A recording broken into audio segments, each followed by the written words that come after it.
రోజు దేవతలు, మునులు, ఋషులు, మానవులు అందరూ కైలాసానికి వచ్చి ఆ శివుడికి విన్నవించుకుంటారు. విఘ్నాధిపతి పదవిని ఎవరికైనా అప్పగించండి అని కోరుతారు. అప్పుడు విఘ్నాధిపతి పదవిని ఎవరికి అప్పగించాలని శివుడు ఆలోచిస్తున్న సమయంలోనే గణపతి, పెద్దవాడిని నేను ఉన్నాను తండ్రి గారు, నాకు విఘ్నాధిపతి పదవిని అప్పగించమని కోరతాడు. అది విన్నటువంటి కుమారస్వామి, అన్న మరుగుజ్జువాడు, అతడి పదవికి అనర్హుడు కాబట్టి అతడికి అర్హత ఉండదు, నాకు అప్పగించు తండ్రి గారు అని కుమారస్వామి అంటాడు. అది విన్నటువంటి శివుడు ఎవరికి వాళ్ళను తేల్చుకోలేక ఒక షరతును పెడతాడు ఇద్దరికి. ఎవరైతే ఈ 3 లోకాలలో 1,80,00,000 పుణ్యనదులు ఉన్నాయి, ఆ పుణ్యనదులలో స్నానం చేసి వస్తారో వారికి మాత్రమే ఈ విఘ్నాధిపతి పదవి ఏది అధికారం ఉంటుంది అని షరతులు పెడతాడు. అప్పుడు కుమారస్వామి వెంటనే నెమలిని ఎక్కి స్నానానికి బయలుదేరుతాడు. గణపతి మాత్రం అక్కడే ఉండిపోతాడు. అక్కడే ఉన్న గణపతి శివుణ్ణి ప్రాధేయపడతాడు. ఓ శివ, నేను నీ పాదదాసుడిని, నా గురించి నీకు మొత్తం తెలిసి కూడా ఈ యొక్క పోటీని నిర్వహించావు, ఇది న్యాయమేనా? నేను ఏ విధంగా ఈ 3 లోకాలను తిరగగలను, ఇన్ని పుణ్యస్థలంలో స్నానం చేయగలను అని చెప్పగా అప్పుడు శివుడు గణపతితో ఈ విధంగా అంటాడు. ఓ వినాయక, నీవు నారాయణ మంత్రాన్ని జపిస్తూ 3 సార్లు మా చుట్టూ తిరుగు, నీకు సకల శుభం కలుగుతుందని శివుడు చెప్తాడు. ఆ మాట విన్నటువంటి గణపతి ఆ నారాయణ మంత్రాన్ని జపిస్తూ శివుడి చుట్టూ 3 సార్లు తిరుగుతాడు.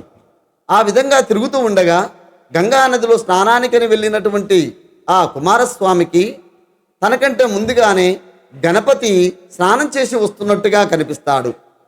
ఈ విధంగా ఆ 3 లోకాలలో పుణ్యనదులకు ఎక్కడికి వెళ్ళినా కూడా గణపతి ముందుగానే ఆ కుమారస్వామికి కనిపిస్తాడు. అక్కడి నుంచి తిరిగి సాయంత్రంకెల్లా కుమారస్వామి శివుడి దగ్గరకు వస్తాడు.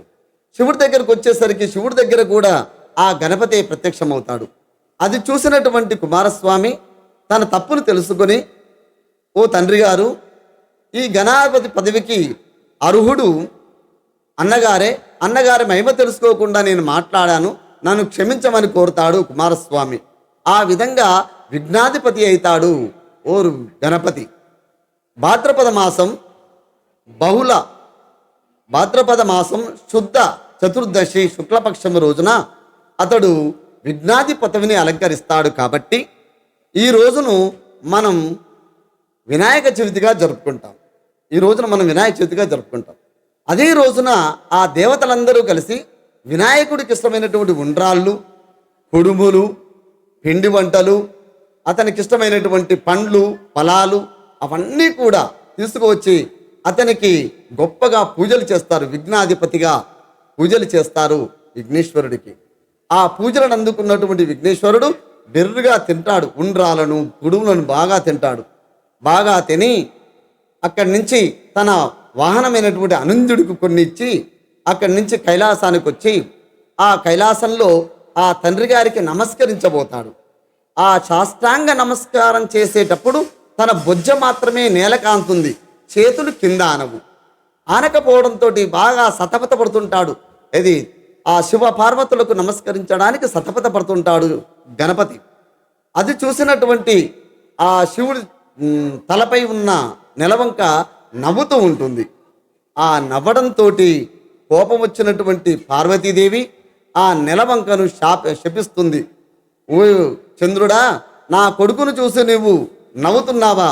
నిన్ను చూసిన వారికి అందరికీ కూడా కీడు కలుగుతుంది అని ఆ చంద్రుడికి శాపమిస్తుంది ఆ పార్వతీదేవి. ఈ విధంగా ఆ చతుర్దశి రోజున మనం వినాయక చవితి రోజున ఒక్కరోజు మాత్రం ఆ చంద్రుణ్ణి చూడకపోతే మనకు నీలాప నిందలు రావు అని ఆ రోజు గణపతిని పూజించి చంద్రుణ్ణి చూడకుండా ఉంటే మనకు సంవత్సరం మొత్తం కూడా ఎలాంటి అపజయాలు లేకుండా విజయాల చేత మనం గొప్పగా మనం ముందుకు వెళ్ళిపోతాం. ప్రతి కార్యాన్ని నిర్విఘ్నంగా కొనసాగుతుందని మన నమ్మకం. ఇది వినాయక చవితి యొక్క ప్రాశస్త్యం.